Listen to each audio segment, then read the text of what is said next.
Welcome to Donmar TV News Channel. Kailan pa kayo kikilos kung patay na ang mga witness? Di ba? Ito po.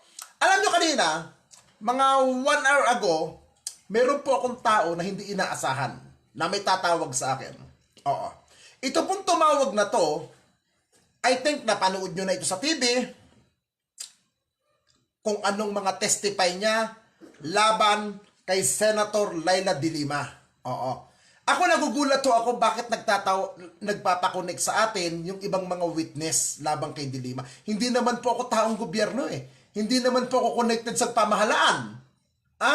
Ako po ay isang butangero lamang dito sa social media.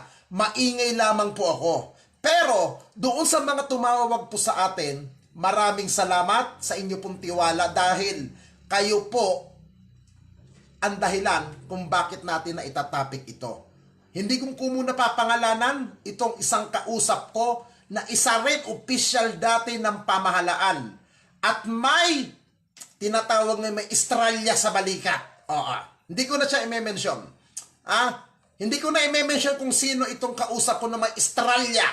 May star sa balikat. Hindi ko na i-mention. Ngayon po, ito guys. Nung nakausap natin si Herbert Colanco, lahat ng sinasabi niya, kung sino yung mga ganito, ganyan, ganito. Itong general, ito namang isang may estrella o general na nakausap natin kanina, iba yung sinabi niya. Iba naman. Laban din kay Laila de Lima.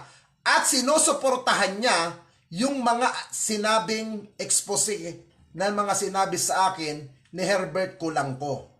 Oo.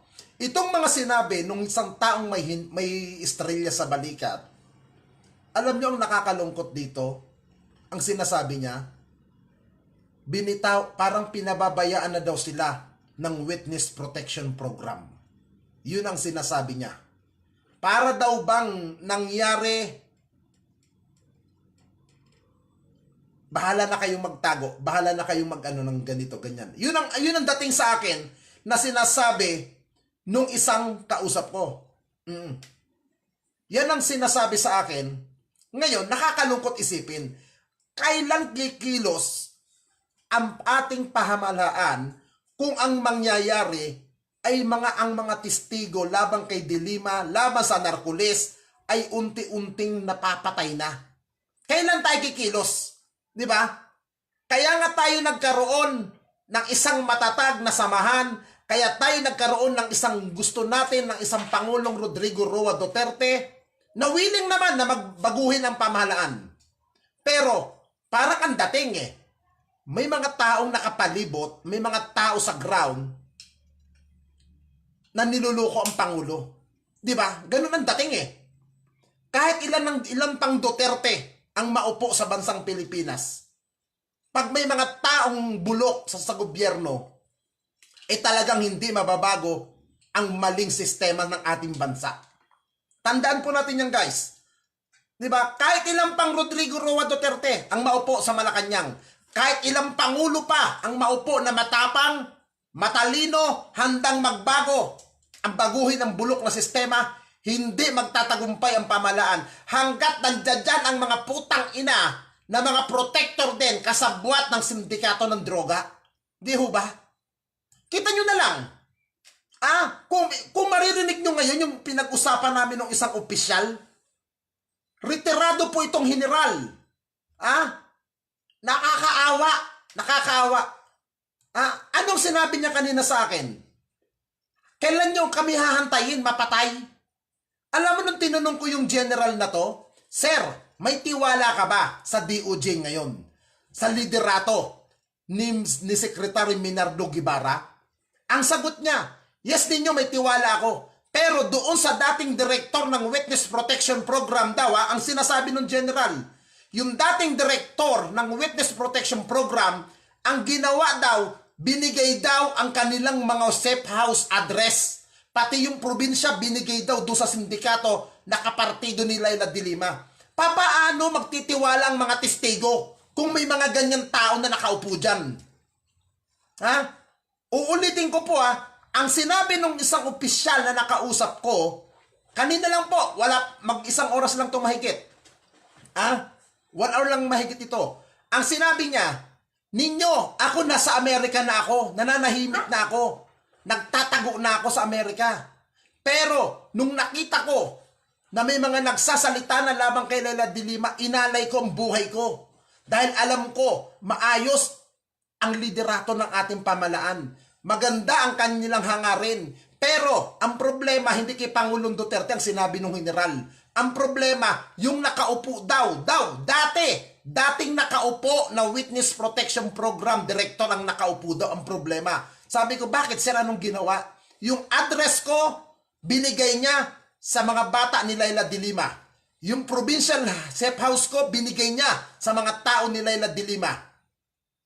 Paano magtitiwala ang mga testigo kung ganyan ang ginagawa ng iba? Di ba? Kaya dapat ang gawin dapat ng pamalaan, tanggalin ang lahat ng bulok na yan. Tanggalin. Kasi hindi magtatagumpay ang pamahalaan na to kung may mga ganid sa kapangyarihan, kung may mga kasapakat na nandiyan. Hindi yung tayo magtatagumpay. Tandaan nyo, kahit ilang Duterte pang maupo sa Malacanang, hanggat may mga nakaupo dyan na mga siso, career officer, na mga kapartido, na mga demonyo, na mga putang inang sindikato ng droga na yan, hindi magtatagumpay ang gobyerno ni Pangulong Duterte. Tignan nyo na lang. Ilang month na lang ang ilalabi ni Pangulong Duterte sa Malacanang ng bansa. Ilang buwan na lang. Napakabilis na yan. Di ba? Pero, parang ginagago lang. Di ba? Parang ginagago nilang nila ang pamahalaan ngayon. Yun ang pinakamahirap. Paano magtitiwala ang iba pang mga testigo kung may mga ganyan tao? Hindi ko po nilalahat ng mga nakaupo sa gobyerno ay ganun ang utak. Maraming matitinong opisyal sa gobyerno, pero nagkataon may mga naabutan sila na mga bugok na nakapwesto dyan. May mga tao talaga naabutan sila. Di ba? Kawawa ang administrasyon na umuupo na gustong baguhin ang bulok na sistema. Di ba? Ito na lang. Narinig niyo yung sinabi kanina ni Herbert Colanco, yung tanong natin na 15, na may sinagot siya. Di ba? May mga general pa na sangkot na nakapwesto. Di ba? Paano?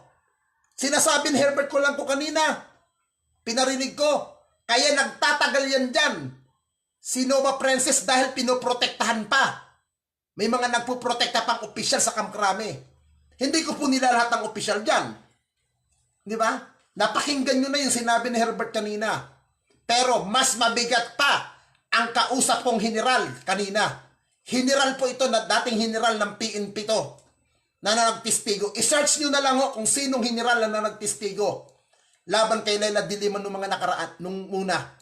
Paano? Hahantayin ba natin mapatay ang mga testigo bago kumilos? Di ba? Yung bang gustong mangyari nung iba? Mapatay muna ang mga testigo? Ano ba makakapagsalita pa bang testigo? Saan ba na yung pagkakakulong ng putang inang Leila de Lima? At parang lalabas siya ay matlinis? Mabuti sana kung ang uupo, Marcos ang uupo sa 2022. Okay sana. Lalo hindi rin na sila makakaporma. Di ba? Paano? Paano kung hindi tumakbo si Sara? Di ba? Di balik na naman sa dating gawi ang mga walang hiyang mga dilawan, mga liberal party. Kaya guys, tandaan nyo, walang mangyayari sa ating bansa.